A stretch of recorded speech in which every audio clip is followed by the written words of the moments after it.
y recientemente tuvo lugar una ceremonia especial donde el Cuerpo Policial de Aruba ha entregado decreto gubernamental na sede de su empleado administrativo. Ha mencionado en ocasión aquí la importancia de personal no informal y que no uniformado, mejor dicho, y con esa que complementa están uniformados.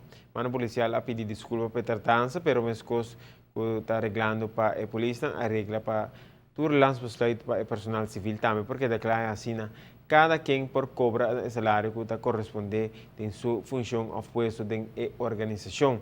Funcionamiento de la trabajo organización no está sólido en el sentido de parte administrativo de sumamente importancia para complementar la totalidad de esfuerzos diarios de una organización de cuerpo policial.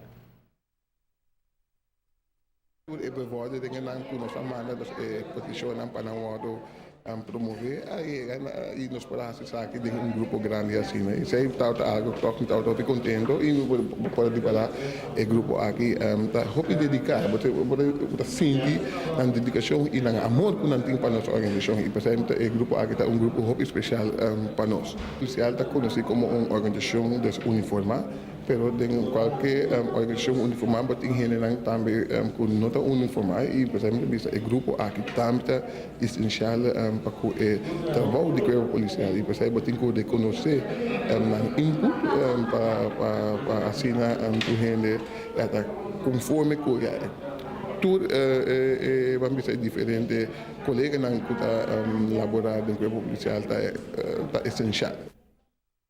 Ha entregado decreto gubernamental a Mariana Ángela, Ángel Juan, Michael Maduro, Judith Breton, Gabriela Kelly, Risa Enríquez y J.C. Wellman para un trabajo excelente. Alto comisario Richardson también tiene palabras de gratitud también para la familia de empleados. Comunicación queda es parte importante, teamwork y dedicación. Tú eres aquí, back del grupo aquí.